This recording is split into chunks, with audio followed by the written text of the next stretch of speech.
হতাশাটা হচ্ছে যে আমাদের জীবনের অনেকগুলো শত্রুর মধ্যে একটা চরম শত্রু হচ্ছে গিয়ে হতাশা। বিভিন্ন রকম সরকার বিভিন্নভাবে কি দিচ্ছে, সুযোগ সুবিধা দিচ্ছে যাতে, আর সেটার সংখ্যা সবচেয়ে বেশি কোন প্রজন্মটা? যুব প্রজন্মটা সবচাইতে বেশি হতাশাগ্রস্ত। তা ইন্ডিয়ার আইআইটি হচ্ছে যে সবচাইতে বড় ইঞ্জিনিয়ারিং ইনস্টিটিউট। আমাদের বাংলাদেশে হচ্ছে বুয়েট, ইন্ডিয়াতে হচ্ছে আইআইটি হচ্ছে সবচেয়ে ইঞ্জিনিয়ারিং ইনস্টিটিউট হচ্ছে।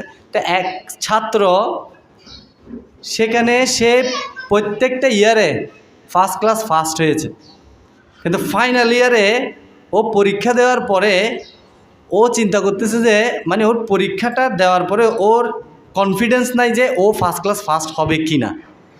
জাস্ট শুধুমাত্র কনফিডেন্সটার অভাবের কারণে ও চিন্তা করতেছে কি যে আমি মনে হয় এবার ফার্স্ট ক্লাস ফার্স্ট হব না। শুধু এটা চিন্তা করতে করে এতটা ডিপ্রেসড হয়ে গেছে ও সুইসাইড করে ফেলছে। কিন্তু রেজাল্ট আসছে ও ফার্স্ট ক্লাস ফার্স্ট। যখন রেজাল্ট দিছে তখন কী হয়েছে, কিন্তু আর লাভটা কী হলো? আর এই ফার্স্ট ক্লাস ফার্স্টের কোনো মূল্য আছে না। এখন মূল বিষয়টা হচ্ছে কি, এই যে হতাশা শব্দটা বা ডিপ্রেশন, এই শব্দটা আসে কোথায় থেকে? এই হতাশাটা আমাদের জীবনে আসে কোথায় থেকে? হ্যাঁ, আশা থেকে। এরপর আর কেউ? নিরাশা থেকে। আচ্ছা, এরপরে? হ্যাঁ হ্যাঁ আচ্ছা, অন্তর থেকে আসে। আর চিন্তা থেকে। আর কেউ বলতে পারবেন? আমাদের পিছনে এই ম্যানেজমেন্টের কেউ বলতে পারবেন এই হতাশাটা কোথায় থেকে আসে? এটা রুট কজ কি? হ্যাঁ হ্যাঁ হ্যাঁ এক্সপেকটেশন মানে আশা, প্রত্যাশা, সেম। এটার রুট কজ হচ্ছে কি জানেন? খারাপ কর্ম। কি কর্ম? খারাপ কর্ম থেকে হতাশার উদ্ভূত হয়। আমরা এখন ভগবত ভক্তিতে একটু একটু ভক্তি যাজন করছি, কিন্তু আমাদের পূর্বের জীবনটা একটু হিস্ট্রিটা বিবেচনা করি। আমাদের অনেকগুলো খারাপ কর্ম আমরা করেছি না? করেছি না? এই খারাপ কর্মের রেজাল্ট হচ্ছে কি? হতাশা। প্রত্যেকটা কর্মের এক একটা রেজাল্ট থাকে। এই খারাপ কর্মের রেজাল্ট হচ্ছে কি? সে খারাপ কর্মটা যে আপনি কতভাবে করেছেন সেটার কোনো লিস্ট আপনি করতে পারবেন না। অনেক রকমের খারাপ কর্ম আমরা করেছি, ঠিক কিনা? এই সবগুলোর রেজাল্ট হচ্ছে কি? এবং বলা হচ্ছে পূর্বেও যে আমরা যে আমাদের পূর্বকৃত কর্ম, যেমন আমরা পূর্ব জীবনে যে খারাপ কর্ম করেছিলাম সেটারও একটা রেজাল্ট স্বরূপ এই হতাশাটা আসে। বুঝতে পেরেছেন? তো বলছে যে হতাশা যখন আমাদেরকে ঘিরে ফেলে তখন আমাদের সবচাইতে যেই বিষয়টা আমাদেরকে সবচাইতে মানে যেটা আমাদের মধ্যে আর কাজ করে না সেটা কি? যখন আমাদের জীবনে হতাশা আসে কোন বিষয়টা আর কাজ করে না? বিবেক বুদ্ধি। আর কেউ?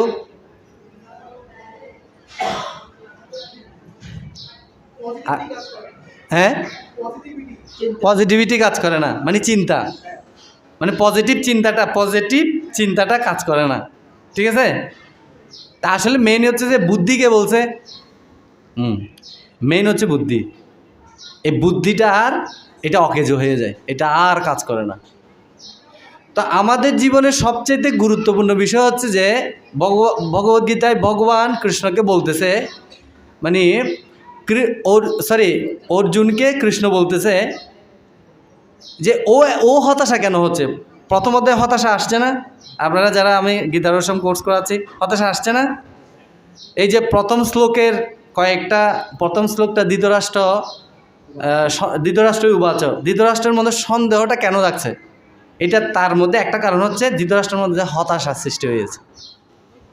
তো ভগবদ্গীতায় অর্জুনকে কৃষ্ণ বলছে ওর মধ্যে যে হতাশা আসছে এটা কেন আসছে? কারণ যে মাত্র সে আত্মীয় স্বজনদেরকে দেখতে পেল যে ওরা আমার সাথে যুদ্ধ করতে আসছে, তখন তার বুদ্ধিটা আর কাজ করতেছে না। কি করতেছে না? আর কাজ করতেছে না। এখন যখনই আপনি বুদ্ধি যখন আপনার আর কাজ করবে না, তখন এবার আপনাকে নাস্তানাবোধ করে ছাড়বে কে? মন। না, মন। যেমন নদী দিয়ে যখন মরা গরু ভেসে যায়, পাশে যদি শকুনরা থাকে, কি ওদের কাছে এটা কেমন মনে হয়? ও আজকে আমাদের জন্য মহোৎসব, ঠিক না? ঠিক কি না? ঠিক সেম ঘটনাটা আমাদের জীবনে ঘটে। যখন বুদ্ধি অকেজো হয়ে যায়, মনটা তখন শকুনের মতো থাকে, আর আমরা তখন তার মনের কাছে কীরকম? মরা গরু। বুঝছেন? মন তখন বলে যে আমার জন্য এখন মহোৎসব আসছে, তারা এবার আমি নাস্তানাবোধ করে ছাড়বো। বুঝতে পেরেছেন? এই যখন বুদ্ধি আর কাজ করে না, তখন হতাশাগুলো আস্তে আস্তে চলে আসে। বুঝতে পারছেন? তো এই জায়গাতে বিভিন্ন শাস্ত্রকারগণ ইয়া দিচ্ছে যে আমাদের ওই সময়তে আমাদের কি করণীয়, আসলে বিষয়টা ঘটতেছে কোন জায়গায়। দেখেন এখানে দুইটা প্ল্যাটফর্ম, একটা হচ্ছে কি মনের প্ল্যাটফর্ম, আর একটা হচ্ছে বুদ্ধির প্ল্যাটফর্ম, ঠিক না? তো এই পুরো দুইটা জিনিসের ঘটনাটা ঘটতেছে আমার শরীরের মধ্যে, আমার দেহের মধ্যে, প্রতিক্রিয়াটা ঘটতেছে আমার মধ্যে, না? মন এবং বুদ্ধির যে বিরূপ প্রতিক্রিয়া স্বরূপ যে হতাশাটা, সেটা পুরোটা প্রভাবটা কোথার মধ্যে হচ্ছে? আমার শরীরের মধ্যে, ঠিক না? তো ফলশ্রুতিতে কি হচ্ছে, তো এই জিনিসটা আমরা আইডেন্টিফাই করতে পারি না বিধায় আমরা যখন হতাশাগ্রস্ত হই তখন আমরা কি বলি? আমরা যখন হতাশাগ্রস্ত আমরা তখন কি বলি? আমাকে একটু একা থাকতে দিন প্লিজ, ঠিক না? বলি না? বা সন্তান, ছেলে বা মেয়ে বা কোনো কারণে হতাশাগ্রস্ত, বা স্বামী কোনো কারণে বা স্ত্রী কোনো কারণে হতাশাগ্রস্ত, একটা বলছে, দুইটা বলছে, তিনটা, আরে একটু চুপ করো না, চুপ করো, আমাকে একটু একা থাকতে, দয়া করে আমাকে একটু একা থাকতে দাও। এটা কিসের কারণে আসছে? হতাশা। এটার কারণে আমরা এটা বলি যে, ঠিক না? এই কারণে বলি, কিন্তু ঘটনাটা হচ্ছে অন্য জায়গায়। ঘটনাটা ঘটতেছে কোথায় জানেন? ঘটনাটা ঘটতেছে যে বলা হচ্ছে যে যখন জীবনে হতাশা আসবে তখন বুঝতে হবে যে আপনি হতাশ নন, আপনার মনটাই হচ্ছে হতাশ। বুঝতে পেরেছেন আমার কথা?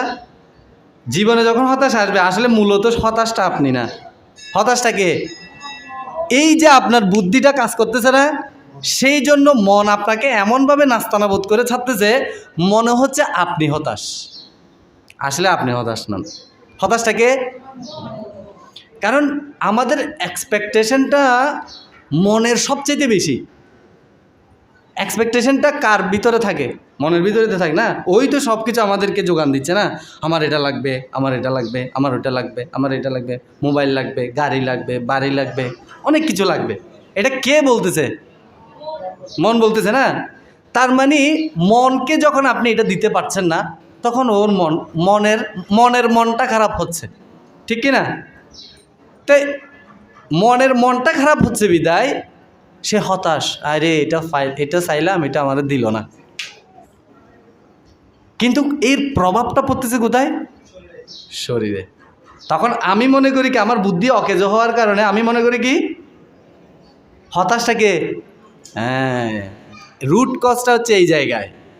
সেজন্য বুঝতে হবে যে যখন আপনি হতাশ হবেন তখন মনে করতে হবে হতাশটা আপনি নন, হতাশা কে হয়েছে? হ্যাঁ, এখন থেকে যখনই আপনার এরকম হতাশা আসবে তখনই আপনি আপনার মনে, এই আমি কিন্তু হতাশ না, তুমি হতাশ হোক, আমার করার কিছু নেই। ঠিক আছে? স্টুডেন্ট যারা এখানে, স্টুডেন্ট কে আছে হাত তোলেন।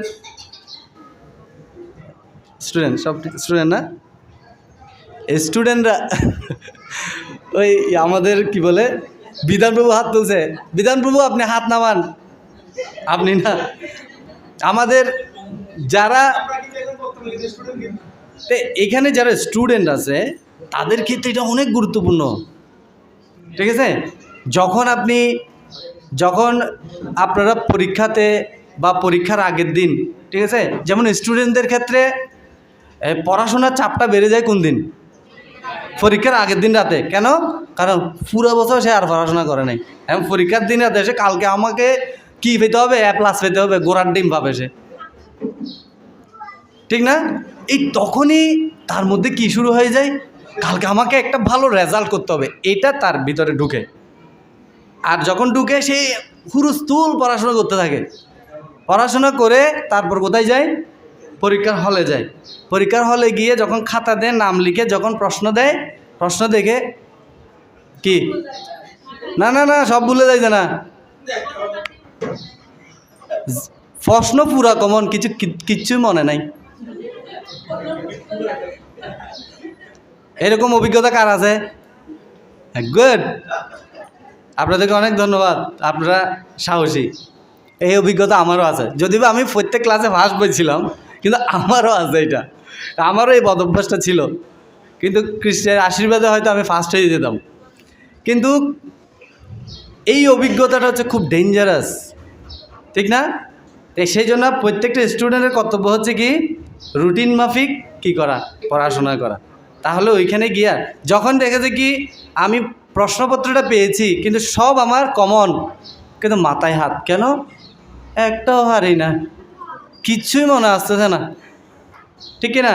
আবার এরকমও হয়, দেখেন মিলান, এরকমও হয় যে প্রশ্নটা কমন পড়েছে, এখন আপনি লেখা শুরু করেছেন, মাঝপথে গিয়ে আপনি ভুলে গেছেন, এখন আর পিছনে আর যাইতে পারতেছেন না। হয় এরকম? কার কার হয়? তখনই কি আসে, হায় হায়, তখন ইস, ও কেমনে লিখবো, আরেকটু, আর মানে ও অনেক চেষ্টা করে, মানে একটু মনে করার জন্য, কিন্তু মনে করতে পারছে না। কেন? কারণ তার যখন পড়াশোনার টাইম ছিল, মন তাকে অন্যরকম এক্সপেকটেশন দিয়েছে, ঠিক আছে না? আরে পরীক্ষা তো অনেক দেরি আছে, আরও অনেক সময় আছে, 3 মাস, আরে 1 মাস বললে যথেষ্ট। যখন 1 মাস আসছে, 1 মাস 30 দিন সময় আছে, 7 দিন বললে যথেষ্ট। আবার যখন 7 দিন আসছে, 7 দিন, 7 × 24 কত ঘন্টা? এত ঘন্টা পড়া লাগে। এরকম করতে করতে পরীক্ষা কখন? আগামীকাল সকাল 10টায়। এবার রাতে বসে শেষ পড়তে পড়তে এবার আমি ঘুমাই গেছি। আবার অনেক সময় এরকমও হয় যে এমন পড়া পড়ছি রাতে, সকালে পরীক্ষা দিতে যাওয়ার সময় মাথা ব্যথা, কারণ রাতে ঘুমাই নেই, ঠিক না? বিভিন্ন কারণে আমাদের স্টুডেন্ট হোক, চাকরিজীবী হোক, বিভিন্ন কারণে আমাদের এই হতাশার মূল রুট কজটা হচ্ছে এই জায়গাগুলোতে। বুঝা গেছে? তার মানে হচ্ছে কি, মন আপনাকে প্ররোচিত করতেছে, বিদায় আপনি ওইটা দ্বারা প্ররোচিত হয়ে আপনি মনটা হতাশ হচ্ছে। কিন্তু আমি মনে করছি কি, কে হতাশ? এরপর হচ্ছে কি, মনটাকে নিজের থেকে আলাদা করে ফেলতে হবে। তাহলে বলছি কি, তখন কি করতে হবে যখন এই ধরনের পরিস্থিতি হবে, তখন কি করতে হবে? বলছি কি, মনটাকে নিজের থেকে আলাদা করে ফেলতে হবে। কীভাবে আলাদা করবেন? মনে এরকম খুলে আলাদা করে ফেলবেন? না না, এরকম না। মনটা খারাপ কিছু দ্বারা প্রভাবিত হচ্ছে, যা আপনার শরীরকে প্রভাবিত করছে। বুঝতে পেরেছেন এবার মূল বিষয়টা কোন জায়গায়? এবং আমাদের ভগবত ভক্তি তো এরকম, অনেক সময় আমরা ভক্তি করছি, হরিনাম করছি, তারপর সব কিছু ঠিকঠাক মতো চলছে, হঠাৎ করে কি একটা এসে যেন আমার ভক্তি জীবনটাকে তছনছ করে দিয়েছে, উল্টাপাল্টা গেছে। এখন আমি কন্টিনিউ জব করতে পারছি না, হরিভজন করতে পারছি না, কিছু করতে পারছি না, ঠিক আছে না? কিন্তু হিসাব করে দেখা গেছে কি জানেন, কোন একটা জিনিস আমার হৃদয়ের মধ্যে চলছে যে আমার এটা দরকার, কিন্তু এটা আমাকে কেউ দিচ্ছে না। বুঝা গেছে? এটা কিন্তু ভক্ত হয়ে গেলে যে আমার কিছুই লাগবে না, আমি বৈরাগী হয়ে গেছি, এরকম না। এগুলো হচ্ছে বহুত পরের বিষয়। আমি এখন ভক্ত, এখন আমি কি সাদের লাউ দিয়ে এবার ডুগডুগি বাজাই, আমি বৈরাগী? না না না, এগুলো হচ্ছে বহুত পরের বিষয়। কিন্তু ইনিশিয়াল স্টেজে আমাদের এ ধরনের পরিস্থিতি ঘটে যায় যে কিছু বাসনা আমার হৃদয়ের মধ্যে চুপটি করে বসে থাকে, একদম ঘাপটি মেরে বসে থাকে।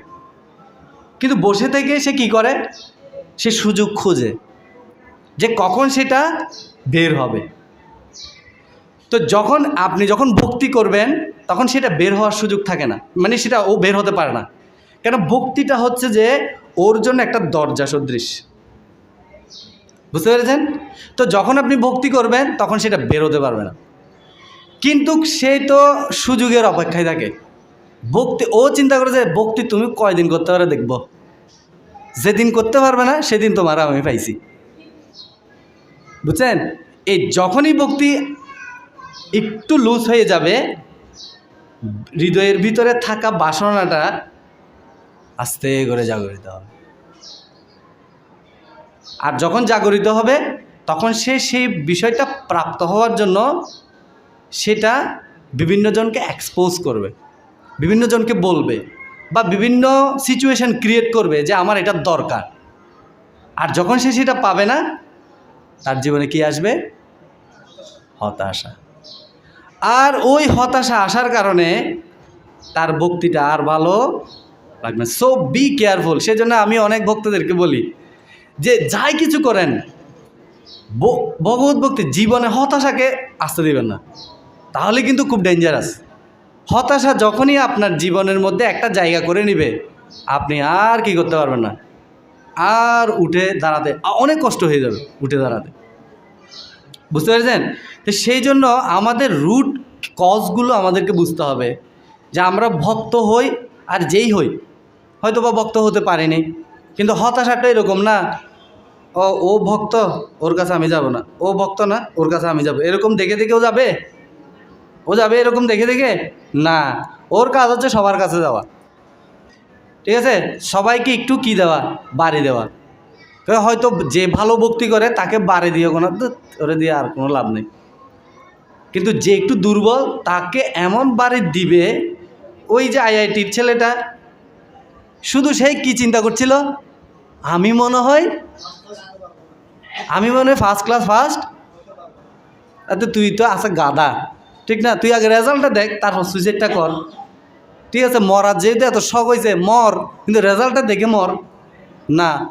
কিন্তু হতাশাটা এত তাকে ঘিরে ফেলছে, ও রেজাল্ট দেখার আর অপেক্ষা রাখেনি, সুইসাইড করে ফেলছে। এটা কিন্তু সত্যি ঘটনা, এটা কিন্তু বানানো গল্প না। এরকম আইআইটিতে অহরহ ছাত্ররা সুইসাইড করতেছে, কিন্তু সেটা ইন্ডিয়ার সবচাইতে টপ ক্লাস ইঞ্জিনিয়ারিং ইনস্টিটিউট, সবচাইতে টপ ক্লাস। তো ওইখানের স্টুডেন্টগুলোরই এই দশা হচ্ছে, বুঝতে পেরেছেন? শুধুমাত্র এটার কারণে। তা আমাদেরকে এই বিষয়টাতে অনেক বেশি কনসার্ন হতে হবে যে আমার যে এক্সপেকটেশনটা আছে, হ্যাঁ ঠিক আছে, আমাদের জীবনে এক্সপেকটেশন থাকবেই, এক্সপেকটেশন ছাড়া তো কেউ, আশাই আমাদেরকে বাঁচিয়ে রাখে, কথা আছে না? আশাই একজন মানুষকে বাঁচিয়ে রাখে, ঠিক কি না? কিন্তু এটা যাতে একটা লিমিটেশনের মধ্যে থাকে, যদি লিমিট ক্রস করে তখন সেটা আপনার জীবনে ভয়ঙ্কর পরিস্থিতি সৃষ্টি করবে, এটা খুব ডেঞ্জারাস।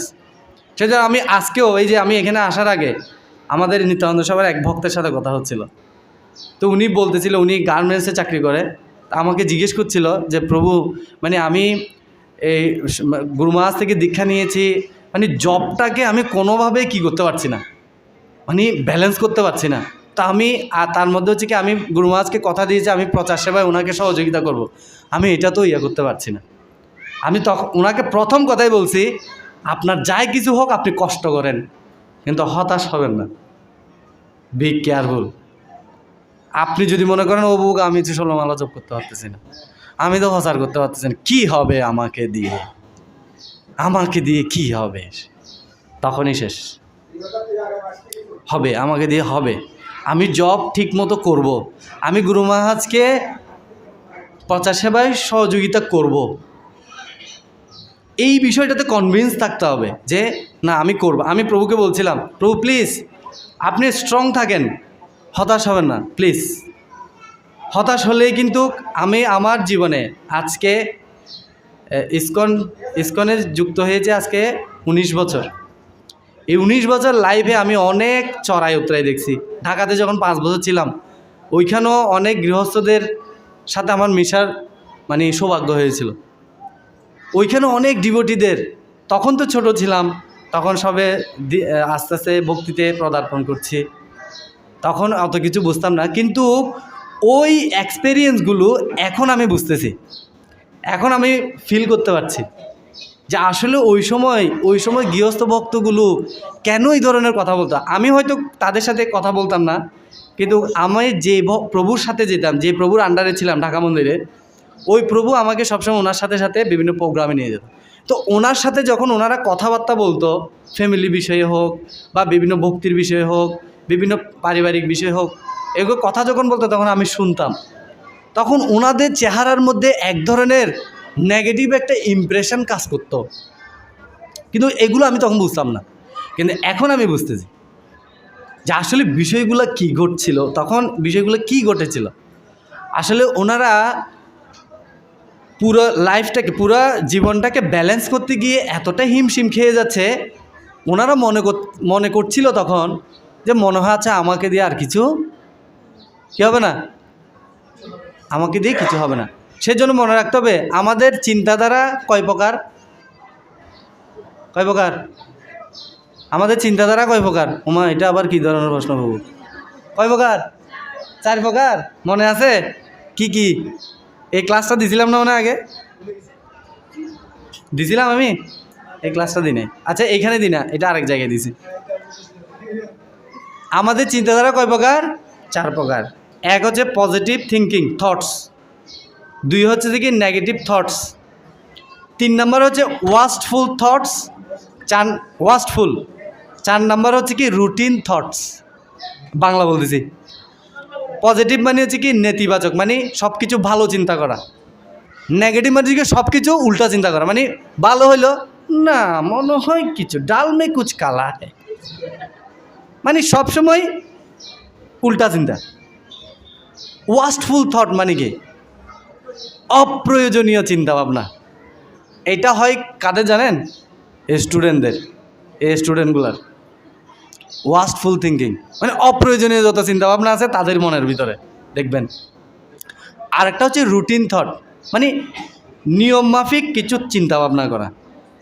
এই 4টা চিন্তার মধ্যে সবচাইতে যে চিন্তাটা আমাদের জীবনে হতাশা নিয়ে আসে সেটা কোনটা? হ্যাঁ, গুড, ওয়াস্টফুল থট। যেমন দেখবেন, সাপোজ একটা উদাহরণ দিই, একজন ব্যক্তি চাকরির জন্য ইন্টারভিউ দিচ্ছে, কিন্তু চাকরি একটা সময় বসে সে কী চিন্তা করে জানেন? আমাকে দিয়ে মনে হয় আর হবে না। তো বলছে যারা ওয়াস্টফুল থিঙ্কিং করে বা চিন্তা করে, তাদের মধ্যে 3 ধরনের লক্ষণ দেখা দেয়। আর ওই 3 ধরনের লক্ষণগুলোর কারণে পরিণামে কি আসে? হতাশা। 3 ধরনের লক্ষণ কি জানেন? আপনি কিভাবে বুঝবেন যে এই ওয়াস্টফুল থিঙ্কিং করতেছে? কিভাবে বুঝবেন আপনি? আপনার পাশের ব্যক্তিরা যে এই অপ্রয়োজনীয় চিন্তাভাবনা করতেছে সেটা আপনি কিভাবে বুঝবেন? সেটা বোঝারও কিন্তু 3টা লক্ষণ আছে। একটা হচ্ছে কি জানেন? কম্পিটিশন, কম্পেয়ার, দেন ক্রাইং। কি মানে সে সবসময় তার মনোভাবটা দেখে সবসময় প্রতিযোগিতামূলক। মানে ও চাকরি পেয়ে গেছে, আমি কেন চাকরি পাচ্ছি না, আমাকে আজকে আরও বেশি পড়াশোনা করতে হবে। কিন্তু ওর লিমিটেশন আছে, ও 2 ঘন্টা পড়তে পারবে, কিন্তু ও কেন চাকরি পাইছে, আমি এখন 5 ঘন্টা পড়াশোনা করব, কিন্তু 5 ঘন্টা পড়তে গিয়ে ওর 12টা বেজে গেছে। বুঝছেন? এটা কি বলা হয়? কি সিমটম, কি মেন্টালিটি? Competition mentality. আরেকটা হচ্ছে কি কম্পেয়ার, মানে তুলনা করা, ওর থেকে আমিও কম কি। আচ্ছা কিরে তুই কিসে চাকরি পাইছে? আমি এখন জনতা ব্যাংকের ম্যানেজারের চাকরি পাইছি। তো ও এখন এটা বলবে না, চার্জার ওটা অফ করে দেন। ও এখন এটা চিন্তা করবে না, কি চিন্তা করবে না? যে ও ভালো পড়াশোনা করেছে তাই সে সাকসেস হয়েছে, আমি হয়তো সেরকম এফোর্ট দিতে পারিনি সেজন্য আমার হচ্ছে না। ও এটা চিন্তা করবে না। ও চিন্তা করবে যে কি, তোর থেকে আমি কম কিসের? তুই জনতা ব্যাংকের ম্যানেজার হয়েছস, আমি জনতা ব্যাংকের এমডি হয়ে দেখাবো। গোড়ার ডিম। মেন্টালিটিটা কি মেন্টালিটি? কম্পেয়ার। আর যখন সে কম্পিটিশন করেও পাচ্ছে না, কম্পেয়ার করেও পাচ্ছে না, ফলশ্রুতি কী হবে? বসে বসে কান্না করা ছাড়া আর কোনো গতি নাই। এই তিনটা সিমটম হচ্ছে ওয়াস্টফুল থিঙ্কিং। তো যারা এই ধরনের চিন্তা করে তাদের ক্ষেত্রে কি হয়? এই যে এটা তো এখানে আচ্ছা, সুইচ মনে অফ করে রাখছে। হ্যাঁ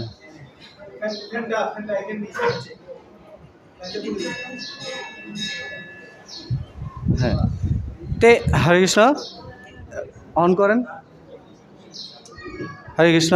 হ্যাঁ, তো এই ধরনের চিন্তা যারা করবে তাদের ক্ষেত্রে হতাশাটা আসবে। যারা ওয়াস্টফুল থিঙ্কিং করে তাদের ক্ষেত্রে, তাদের জীবনে সবচাইতে হতাশা বেশি আসে। 4 নাম্বার না 3টা? রুটিন থট মানে আমি এই সময়ে এটা করব, এই সময়ে এটা করব, আমি সকালে উঠে জব করব, 10টা থেকে 10:30 পর্যন্ত আমি ভগবদ্গীতা পড়বে। একটা রুটিন তৈরি করা তার জীবনের, ওইভাবে করে সে চিন্তা করে, এটাকে বলা হয় যে রুটিন থট। এটা তো ভালো, অবশ্যই ভালো। তো এই যখন এই ধরনের বিষয় আসবে তখন, এখন বলা হচ্ছে এই হতাশা যখন আমাদের জীবনে আসবে, এটাকে আপনি কিভাবে মোকাবেলা করবেন?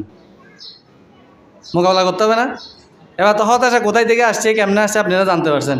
জানতে পারছেন? কেউ একজন বলেন তো দেখি, হতাশা কোথায় থেকে আসে? মন থেকে। এরপর কোনো দুই একটা কারণ এরকম বলতে পারবেন? হ্যাঁ, খারাপ চিন্তা থেকে। এরপর আর কোনো? আমি যে এতক্ষণ ধরে হতাশা আসার অনেকগুলো বিষয় বলছি না, ওইখান থেকে কয়েকটা লাইন বা একটা লাইন অযথা চিন্তা ভাবনা থেকে। এরপর আর কেউ? হ্যাঁ, খারাপ কর্ম থেকে। এরপর আর কি? আপনারাই তো এখন হতাশাগ্রস্ত। আমি জিজ্ঞেস করার পরে প্রভু আপনি জিজ্ঞেস করার পরে আমরাই এখন হতাশাগ্রস্ত। হ্যাঁ, আমি হতাশার ক্লাস দিয়ে আপনারাই হতাশ, তাহলে কী হবে? কেমনি কী হবে? আমি তো কিছু বুঝতে দিই না। আচ্ছা দেখি এখন হতাশাটা থেকে কীভাবে ডিল করা যায়। হ্যাঁ, হতাশা আসলে কীভাবে করা যায়।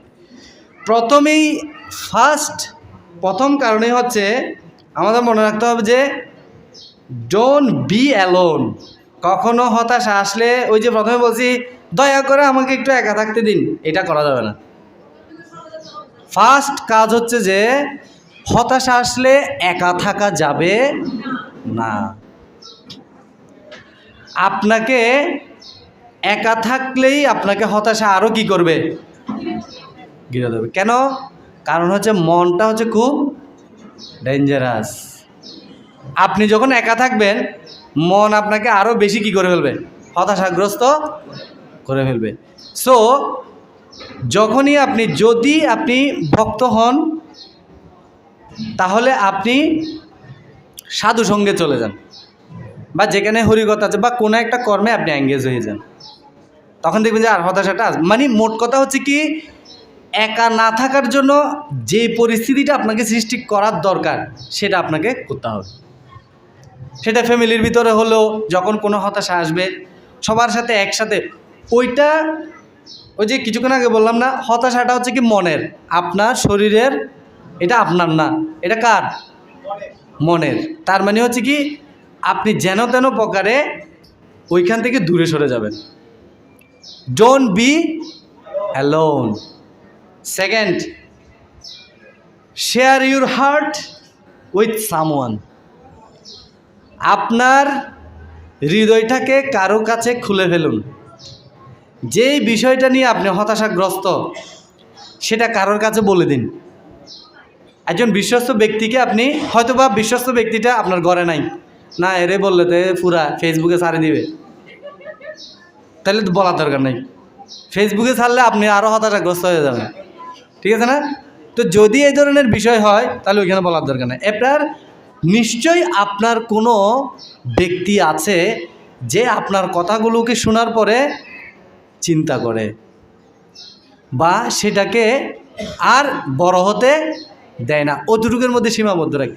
এই ব্যক্তির কাছে সাথে সাথে যদি সেটা সে আপনার পরিবারের লোক না হয়, যদি সে অন্য দূরে কোথাও হয়, তাকে সাথে সাথে ফোন করেন, ফোন দিয়ে বলেন গুজ্জামাক্ষাতি পৃচ্ছতি, ফোন দিয়ে বলেন যে মাতাজি, বা মাতাজি হলে মাতাজি, প্রভু হলে প্রভুকে, প্রভু প্লিজ আমি এখন এরকম একটা পরিস্থিতি পড়ে গেছি, আমি কি করব। যেমন এই বিষয়টা আমি করি, সেটা হচ্ছে কি, আমি যখন বিশেষ করে আমার হরিভজনের ক্ষেত্রে যদি কোনো ডিফিকাল্টিস দেখা দেয়, আমার জীবনে হতাশা আসে যে শুধুমাত্র এটার কারণে, মানে আমি ভালোভাবে হরিনাম করতে না পারলে, একটু যদি সাধন ভজন উল্টাপাল্টা হয়, তখন আমি খুব হয়ে যায়, মানে আমার আর কিছু ভালো লাগে না। তখন সাথে সাথে কী করে, আমি আমার কাউন্সিলরকে ফোন করি যে প্রভু আমার এই ধরনের পরিস্থিতি হচ্ছে, আমি কি করব। তখন দেখা গেছে কি উনি এমন এমন কিছু চৈতন্য চরিতামৃত, ভাগবত, গীতা, বিভিন্ন শাস্ত্র থেকে এমন কিছু শ্লোক বা এমন কিছু লাইন ছুঁড়ে দেয়, সাথে সাথে কী হয়ে যায়, ঠান্ডা হয়ে যায়। বুঝতে পারছেন? তখনই সেই জন্য বলছে share your heart with someone, আপনার হৃদয়কে অন্য কারো কাছে খোলেন। এটা সাথে সাথে করতে হবে কিন্তু না, এখন হৃদয়টা এখন খোলার কি দরকার, এখন একটু ঠান্ডা হতেছে, খুললে তো ঠান্ডা ঢুকবে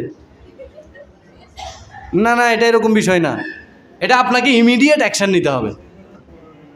কেননা আমরা যারা হতাশাগ্রস্ত হই, তারা আমরা জানি যে পরিস্থিতিগুলো কেমন, ঠিক কি না? আমরা কিন্তু জানি পরিস্থিতিগুলো কেমন, এটা খুব ডেঞ্জারাস। তো সেই জন্য কি করতে হবে, আমার হৃদয়ের কথাটা, যেটার জন্য আমি হতাশাগ্রস্ত হচ্ছি, আমি যদি কোনো সলিউশন না পাই, ওই ব্যক্তিটার কাছে গিয়ে সাথে সাথে আমার হৃদয়টাকে খুলতে হবে। 3 নাম্বার হচ্ছে কি, keep your self actively engaged. নিজেকে খুব শক্তভাবে কোনো সেবা হোক, কোনো কাজ হোক, কিছুর প্রতি আপনাকে এঙ্গেজ করে ফেলতে হবে। হ্যাঁ, নিজেকে সবসময় ব্যস্ত রাখা। কারণ মনের কাজ হচ্ছে কি, বলছে কি মনহি মনুষ্যানাম কারণম বন্ধমোক্ষয়। মনের কাজ হচ্ছে কি, বন্ধন তৈরি করা, এই জগতের বন্ধনে আবদ্ধ করা। আবার মন দ্বারাই আপনি কি করতে পারবেন, মুক্তি পেতে পারবেন।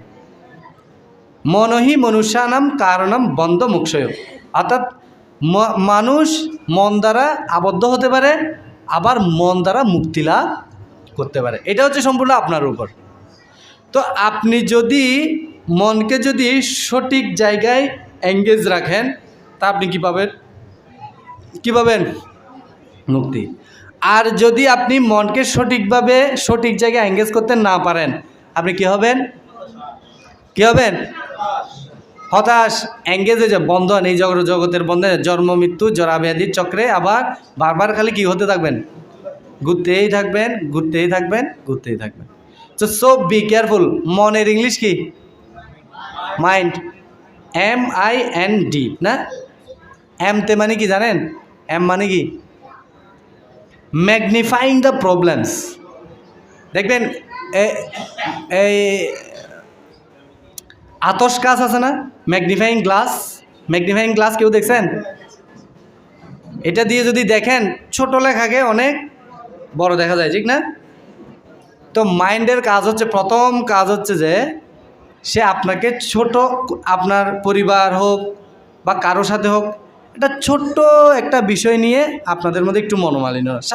একটা উদাহরণ দিই, সাপোজ মনে করেন স্বামী স্ত্রীর মধ্যে কোনো একটা ছোট্ট একটা বিষয় নিয়ে একটু মনোমালিন্য হলো, কিন্তু মাইন্ড বলবে যে এটা তো ছোট থাকতে দেওয়া যাবে না, এটা পাড়া প্রতিবেশী যদি নাই জানে, তাহলে এটার মজা আর কি রইল, ঠিক না? এই মাইন্ড প্রথম কি করে জানেন, ম্যাগনিফাইং দ্য প্রবলেমস। পুরো ঘটনাটা হচ্ছে ছোট, কিন্তু মাইন্ড আপনাকে বলবে যে এটা তো এরকম না, এটা তো অনেক বড় করে আপনাকে দেখাবে, বিগ পিকচার। বুঝতে পারছেন? অনেক বড় করে আপনাকে, সাপোজ মনে করেন মাতাজি, প্রভু মাতাজির একটু মনোমালিন্য হলো, প্রভু মাতাজিকে একটা মানে গায়ে হিট করার মতো একটা কথা বলে দিয়েছে, বা দেখা গেছে কি এই বিষয়টা অতটা বেশি সিরিয়াস না, কিন্তু মাইন্ডটা মাতাজিকে বলবে যে প্রভু কাকে বলছে, মাতাজিকে বলছে। মাইন্ড মানে মাতাজির মাইন্ডটা, মনটা মাতাজিকে বলবে যে হ্যাঁ তোমাকে এরকম বলছে। যখনই আসলে বিষয়টা দেখা গেছে কি, উনি যদি চুপ করে থাকে বা এটাকে যদি অতটা বেশি গায়ে না মাখায়, ওটা অতটুকুর মধ্যে কি সলভ। কিন্তু মাইন্ড বলবে যে না না তোমাকে অনেক অপমান করেছে। তখনই কী হবে জানেন, যেই মাত্র মাইন্ড তাকে বলবে যে কি তোমাকে অনেক অপমান করে দিয়েছে, সাথে সাথে ওর মাথাটা কী হয়ে যাবে, নষ্ট হয়ে যাবে। এবার কি বলবে, প্রভু মাতাজির একটা দোষ দেখিয়েছে না, মাতাজি 100টা লিস্ট দেখাবে, আমি এটা করছি, তুমি এটা করছো, এটা করছো, এটা করছো, এটা করছো, এটা করছো, এটা পুরা লিস্ট দেখা দিবে। এটা কেন হয়েছে? কেন? মাইন্ড ম্যাগনিফাইং দ্য প্রবলেমস, ছোট বিষয়টাকে অনেক বিশাল করে দেখিয়েছে, ঠিক না? অনেক বিশাল করে দেখিয়েছে। এরকম অহরহর আমাদের জীবনের প্রত্যেকটা মুহূর্তে এরকম ঘটনাগুলো ঘটতেছে। কিন্তু যদি আমরা চালাক হই, যদি আমরা একটু বোঝার চেষ্টা করি, তাহলে ঘটনাটা কিসের থেকে ঘটছে আগে সেটা চিন্তা করা উচিত। বিষয়টা কি ছোট না বড়? যদি ছোট হয় তাহলে সেটা সেই জায়গাতে কি, যে কোনো একজন যদি চুপ হয়ে থাকে বা সেটাকে যদি গায়ের সাথে অত না মাখায়, তাহলে ওটা ওই জায়গাতেই সলভ হয়ে যায়। কিন্তু মাখালেই হচ্ছে সমস্যা, বুঝতে পেরেছেন? তো এইভাবে করে আমরা যখন কি বলে আমাদের বিষয়গুলোকে ডিল করব, তখন সেই জন্য বলা হচ্ছে মনটাকে সবসময় কি রাখতে, কোনো একটা বিষয়ে এঙ্গেজ রাখতে। কৃষ্ণ বলছে, অর্জুন বলছে না, চঞ্চলহি মনকৃষ্ণম প্রমাতি বলভদ্রীড়ম তবে তস্যহম নিগ্রহম মনে বায়ুরিব সুদুষ্করম। বলছে কি, আমি বায়ুকে পর্যন্ত কি করে ফেলতে পারি, বশীভূত করে ফেলতে পারি, কিন্তু মনকে পাচ্ছি না, ঠিক না? মনের গতিবেগ বেশি না বায়ুর গতিবেগ বেশি? কেমনে উদাহরণ দিতে পারবেন? কোথায়?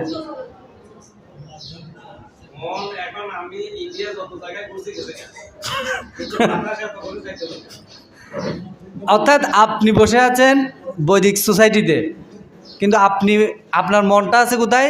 ইউএসএ, আমেরিকাতে। তার মানে আপনি বৈদিক সোসাইটিতে না। আপনি কোথায়? আপনি কোথায়? আমেরিকা। কিন্তু যে এই ন্যানো সেকেন্ডের মধ্যে আপনি আমেরিকায় চলে গেছেন না? ন্যানো সেকেন্ডের মধ্যে বাতাস আমেরিকা যেতে পারবে না। সেজন্য মনের গতিবেগ অনেক বেশি, সেজন্য ওকে যত বেশি এঙ্গেজ করে রাখতে পারবেন। এবার মনকে যদি আপনি এঙ্গেজ করেন, তাহলে মনটা কিভাবে এই হতাশা আসবে না? কিভাবে জানেন? মনকে এঙ্গেজ করা মানে কি?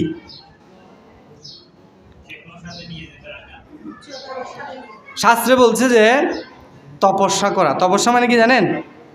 মানে আপনি কিছু কর্ম করবেন, যে কর্ম দ্বারা আপনার শরীর থেকে ঘাম নিঃসৃত হবে, মানে পরিশ্রম করা। বুঝতে পেরেছেন? যখন আপনি পরিশ্রম করবেন, মন তখন কি হয়ে যায় দেখবেন, অনেক পরিশ্রম করে আসছেন। যেমন আমাদের বড় বড় প্রোগ্রামগুলোতে যখন এই প্রসাদ ডিস্ট্রিবিউশন হয়, এক লাইন যায়, লাইনটা তো আর একটু না, এখান থেকে এখানে না, লাইনটা হচ্ছে পুরা মন্দির জুড়ে, ঠিক না? এক লাইন যায়, আপনি প্রসাদ ডিস্ট্রিবিউশন 2 লাইন গেছে, 3 লাইন গেছে, 4 লাইন গেছে, 5 লাইন, শেষই হচ্ছে না। এদিকে আপনার অবস্থা কি? আপনি খুব ক্লান্ত, পুরো পরিশ্রম করে শরীর এতটাই ঘর্মাক্ত হয়ে গেছে, পুরো ক্লান্ত। মনটা তখন কীরকম হয়ে গেছে? তেনালিরামের গল্প শুনছেন? তেনালিরাম রাজা ডিক্লেয়ার করছে যে কুকুরের লেজ যে সোজা করতে পারবে, সে যেটাই চাইবে সেটাই তাকে দেয়া হবে। তো বলছে এখন সারা রাজ্যের মধ্যে সেটা ঢোল পিটিয়ে বলা হয়েছে যে কুকুরের লেজ যে সোজা করতে পারবে তাকে কি দেওয়া হবে? সে যাই চাইবে রাজার কাছ থেকে তাই পাবে। এখন সবাই তো বলে যে দূর ওই যে কথা আছে না, কুকুরের লেজ 12 বছর চুঙ্গার ভিতরে থাকলে যেই বাঁকা সে, সবাই জানে যে কুকুরের লেজ কখনো সোজা হওয়ার মতো না, ঠিক না? সারা রাজ্য থেকে 4 জন ব্যক্তি হাত তুলছে যে আমরা পারবো। বেশ, চলো পরের দিন খেলা শুরু। 4 জনকে 4টা কুত্তা দিছে,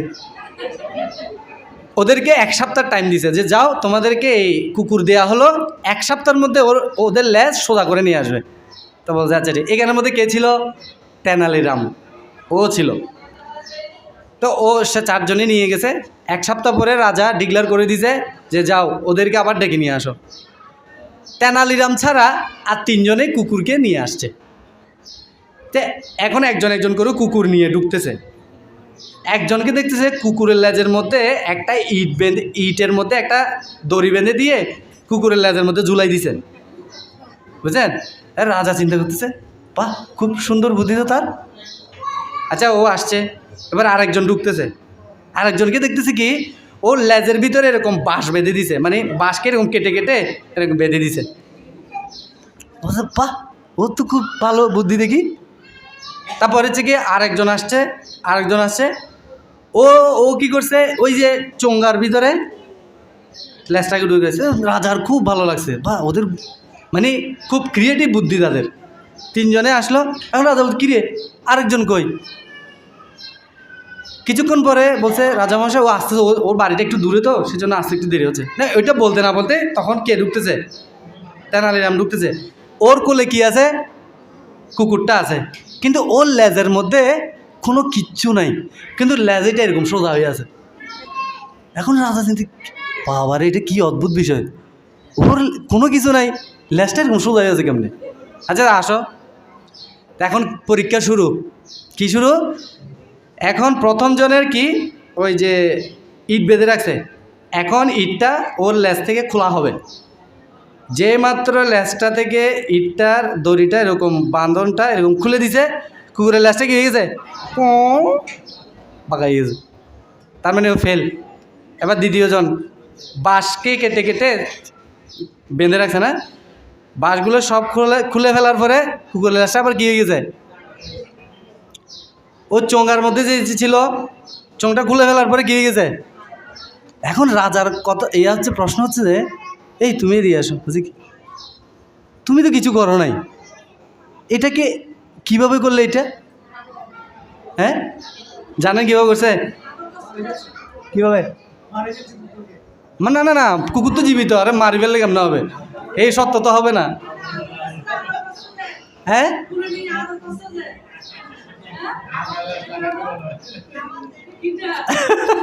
বলবো? না না, আঠা লাগায় না, কিচ্ছু করে নাই। একটা কাজ করছে যেটার কারণে কুকুরটা কি হয়ে আছে, লেজটা কি হয়ে আছে? সোজা হয়ে আছে। কি করছে জানেন? তেনালিরাম কুকুরটাকে নিয়ে গিয়ে 7 দিন ধরে তারা কোনো খাবার দেয় নাই, ক্ষুধায় লেজটাকে সোজা করে বসে আছে। লেসেনটা কি এই গল্পের? লেসেন কি? লেসেনটা হচ্ছে অভ্যাস। অভ্যাস করলে সব কিছু সম্ভব। আপনার মনটাকে আপনি যেভাবে অভ্যাস করাবেন ও ঠিক সেভাবে চলতে বাধ্য হবে। ওকে 7 দিন ধরে না খাওয়াইয়ে লেজ সোজা করার জন্য অভ্যাস করাইছে। ও জানে যে ক্ষুধা থাকলে স্বাভাবিকভাবে আমাদের যখন প্রচণ্ড রকমের খিদা লাগে, প্রচণ্ড রকমের খিদা, তখন আমাদের শরীর কি আর চলে? হ্যাঁ, চলে না। কোথাও যেতে বললেও প্রভু ভালো লাগছে না, খিদা লাগছে প্রচণ্ড, মুখ দিয়ে সব দই বের হয় না, ঠিক না? সেম ঘটনাটা এটা। তো অভ্যাসের মাধ্যমে আমরা আমাদের মনটাকে কি করতে পারি, বুঝতে পেরেছেন? তো যদি আমরা দুইটা বিষয়, একটা হচ্ছে কি অভ্যাস করার মাধ্যমে, আর একটা হচ্ছে কি যদি আমি কায়িক পরিশ্রম করি, তাহলে মনটা সবসময় কি থাকবে? দুর্বল থাকবে, আপনাকে ডিস্টার্ব করবে না। 4 নম্বর হচ্ছে কি সাত্ত্বিক আহার গ্রহণ করা। কি আহার? সাত্ত্বিক আহার, অর্থাৎ ভগবানকে আসলে এই যে মনের যে বিষয়গুলো এতক্ষণ ধরে বলছি, হতাশায়, এটার মূল উৎস হচ্ছে যে এই জায়গাতে আহার শুদ্ধি, সত্যশুদ্ধি, সত্রশুদ্ধি, দুবস্মৃতি। বলছি কি আহার যদি শুদ্ধ হয় তাহলে আমাদের চিত্তশুদ্ধি হবে, আর চিত্তশুদ্ধি হলে কি হবে? দুবস্মৃতি মানে কি ভালো ভালো বুদ্ধিগুলো আসবে, আমাদের কৃষ্ণ চেতনা, কৃষ্ণময় চেতনা চিন্তার আবির্ভাব হবে, আর তখনই মনটা কি থাকবে? থাকবে। বুঝতে পেরেছেন? তো যদি আমরা be alone, don't be alone, হ্যাঁ, কখনো একা থাকা যাবে না। আর হার্টটাকে কাউকে, আপনার সমস্যার কথাটা কাউকে বলতে হবে। 3 নম্বর হচ্ছে কি মনটাকে কায়িক শ্রম এবং অভ্যাসের মাধ্যমে কোনো একটা সেবাতে তাকে এঙ্গেজ রাখতে হবে। আর 4 নম্বর হচ্ছে কি আহারটা শুদ্ধ করার চেষ্টা করতে হবে। বুঝতে পেরেছেন? যদি এইগুলো আমরা যদি করি তাহলে আমরা অন্ততপক্ষে হতাশা থেকে দূরে থাকতে পারব। ঠিক আছে? হরে কৃষ্ণ কৃষ্ণ কৃষ্ণ হরে হরে, হরে রাম রাম রাম হরে। আর আমাকে একটু রিকোয়েস্ট করা হয়েছিল, এই যে আগামী 25শে মার্চ হচ্ছে দোল যাত্রা, না 25শে মার্চ না? হ্যাঁ, তো আসলে এখানে এই তিথিটাকে বিভিন্নভাবে আখ্যায়িত করা হয়। এটা দাপর যুগে 2টা নামে আখ্যায়িত ছিল, একটা হচ্ছে হোলি উৎসব, আর একটা হচ্ছে দোল উৎসব। আর এই ইয়াতে কি বলে কলিযুগে ওই সেম ইয়াটাকে আবার দুইভাবে মহাপ্রভু যখন এই জগতে আবির্ভূত হয় ওই সেম ওইটাকে হচ্ছে কি একটা হচ্ছে গৌর পূর্ণিমা আর একটা হচ্ছে বসন্ত উৎসব। ঠিক আছে? তো বলা হচ্ছে এটা কেন? কারণ হচ্ছে কি হোলি উৎসব কেন? হিরণ্যকশিপুর বোনের নাম কি ছিল জানেন? হোলিকা। দেখবেন দোল উৎসবের দিন বা এর আগের দিন বা এর পরের দিন মনে হয় একটা পুতুল বানিয়ে, ওই খড়ের পুতুল বানিয়ে পোড়ানো হয়, হয় না? তো বলা হচ্ছে কি হোলিকা ছিল যে ব্রহ্মার থেকে বর প্রাপ্ত হয়েছিল যে অগ্নি দ্বারা সে কখনো দগ্ধীভূত হবে না। ওই হিরণ্যকশিপুকে প্রহ্লাদ মহারাজ হোলিকাকে দিয়েছিলেন তার কোলে, যাতে যেহেতু অগ্নিতে গেলে তাই সে পুড়বে না, পূর্বে গে প্রহ্লাদ মহারাজ, কিন্তু সেখানে উল্টা হয়ে গেছে, ঠিক না? তো সেই জন্য সেইখান থেকে, আর সেই দিনটা ছিল এই দিন, বুঝতে পেরেছেন? এই ফাল্গুন, ওইটা কি পূর্ণিমা? গৌর পূর্ণিমার দিন, ঠিক আছে? তো ওই দিনেই এই ঘটনাটা ঘটেছিল, সেজন্য হোলিকা ওই দিনে দগ্ধীভূত হয়েছিল, বুঝতে পেরেছেন? সেই জন্য ওই দিনটার নাম রাখা হয়েছিল হোলি উৎসব আসছে যে পরে। তো ওই সেম একই দিনে দাপর যুগে কৃষ্ণ এই গৌর পূর্ণিমার 2-1 দিন আগে কৃষ্ণের মনের মধ্যে একটা প্রশ্ন হয়ে গেছিল। প্রশ্নটা হচ্ছে কি যে মাকে জিজ্ঞেস, মা আচ্ছা রাধারানী এরকম সুন্দর, আমি এরকম কালো কেন? এখন এরকম উদ্ভট প্রশ্নের উত্তর মা আর কি দিবে? তো মা বলছিল কি যে তোর যদি সমস্যা হয় তাহলে তুইও রাধারানীকে কালো করে দে, ইয়া দিয়ে রং মারি। এটা দুষ্টামি করেছে, কিন্তু এটা কৃষ্ণ কি নিয়ে ফেলছে? সিরিয়াসলি নিয়ে ফেলছে। সিরিয়াসলি নিয়ে ওই দিনেই সে রাধারানী সহ তার সমস্ত ব্রজবালিকাদেরকে এর রং দিয়েছিল, বুঝতে পেরেছেন? সেই জন্য সেটাকে বলা হয়, ওইটা কৃষ্ণ উৎসবে পরিণত করেছিল, সেজন্য বলা হয় যে এটাকে হোলি উৎসব। কিন্তু হোলিকা যে দগ্ধীভূত হয়েছিল এর আগের দিন বা পরের দিন মনে হয় পুতুল বানিয়ে কি করা হয়। এটার মাহাত্ম্য হচ্ছে যে এইটার শাস্ত্রে বর্ণনা করা হচ্ছে যদি কেউ এটা করে তাহলে হোলিকা যেহেতু হচ্ছে যে হিরণ্যকশিপুর বোন, সে ছিল কি রাক্ষসী, ঠিক না? তাহলে তার মধ্যে সবসময় কি খারাপ মনোবৃত্তি, সে সবসময় খারাপ মনে। তো এইটা পড়ার মাধ্যমে আমাদেরকে এইটাই বোঝানো হয় আমাদের হৃদয়ে যে সমস্ত খারাপ প্রবৃত্তিগুলো রয়েছে এটা পড়ার মাধ্যমে ওগুলো দগ্ধীভূত হয়ে যায়। বুঝতে পেরেছেন? তো তারপর আরেকটা জায়গায় বর্ণনা করছে যে ওই সেম দিনে রাধারানীর যখন বিবাহ হয়েছিল আয়ন ঘোষের সাথে, তো ওই নায়র নিতে আসে না, তো তার রাধারানীর ভাই শ্রীদাম যখন নায়র নিতে এসেছিল, তো যখন বাবার বাড়িতে আসে, যেদিন আসে তার পরের দিন এই গৌর পূর্ণিমা ছিল, এই পূর্ণিমা তিথি ছিল। তো রাধারানীর প্রথম ছিল, ওর সবচেয়ে বেশি ভালো লাগে কি জানেন, ওই কি বলে, বৃন্দাবনের বিভিন্ন বনগুলোতে গিয়ে প্রত্যেকটা যেদিন রাধারানী আসবে তার আগের দিন তুলসী মহারানী সহ সমস্ত ব্রজগোপিকারা প্রত্যেকটা বনের, দ্বাদশ বন আছে না, দ্বাদশ বনের নাম বন আছে না, বৃন্দাবনে গেলে দেখবেন আপনারা দ্বাদশ মানে 12টা বন আছে, ও প্রত্যেকটা বনকে এত সুন্দরভাবে সাজিয়েছে, এত সুন্দরভাবে, এবং প্রত্যেকটা বনের মধ্যে দোলনা তৈরি করেছে। কিসের জন্য জানেন? কারণ রাধারানী ওই শ্বশুর বাড়িতে গিয়ে একটু কষ্টে ছিল, তার শ্বশুর শাশুড়ি জটিলা কুটিলা, ওরা বেশি তাকে মানে ডোমিনেট করতো। এখন তার বান্ধবীরা চিন্তা করছে যে সে তো খুব কষ্টে আছে, অন্ততপক্ষে বাবার মানে এখানে আসার পরে আমরা যাতে তাকে আনন্দ বিধান করতে পারি সেটার জন্য একটা ব্যবস্থা করব। সে ব্যবস্থাটা কি, যে তারা জানতো যে রাধারানী সবচেয়ে বেশি আনন্দ পায় কিসে, দোলনাতে চড়তে বেশি আনন্দ পায়। দোলনাতে চললে তার কি হয়ে যায়, আর যেদিন রাধারানী বাড়িতে আসছে ঠিক তার পরের দিন রাধারানী কোথায় আসছে, এই বনে, এই কামবন, তারপর হচ্ছে যে তালবন, বিভিন্ন বনগুলোতে এ রাধারানী আসে। আসার পর রাধারানী এত বেশি মানে এত সুন্দর করে পুরো বনগুলোকে সাজিয়েছে, মানে রাধারানী পুরো অদ্ভুত, মানে সেই যে তার হৃদয়ের মধ্যে যে কিছু দুঃখ, স্বাভাবিকভাবে আমাদের মায়েরা যখন কিছু দুঃখ হয় বান্ধবীরে ফেলে তো একবারে পুরা ফ্যাটের কথা সব, কেন? কারণ হচ্ছে কি, দুঃখটা কাউকে না কাউকে তো বলতে হবে না। একই ঘটনাটা সেখানে ঘটতেছিল, কিন্তু রাধারানী এই বিষয়গুলো দেখে সব দুঃখ কি হয়ে গেছে, ভুলে গেছে। তারপরে যখন তিনি দেখলেন যে প্রত্যেকটা বনে একটা একটা করে দোলনা তৈরি করা হয়েছে, আর সেই দোলনার মধ্যে পাশে কে থাকবে, কৃষ্ণ।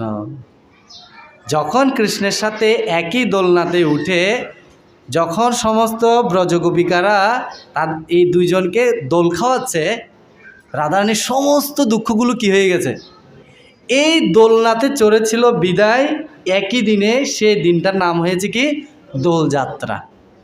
বুঝেছে, বুঝাইতে পারছি আমি, দোল যাত্রা।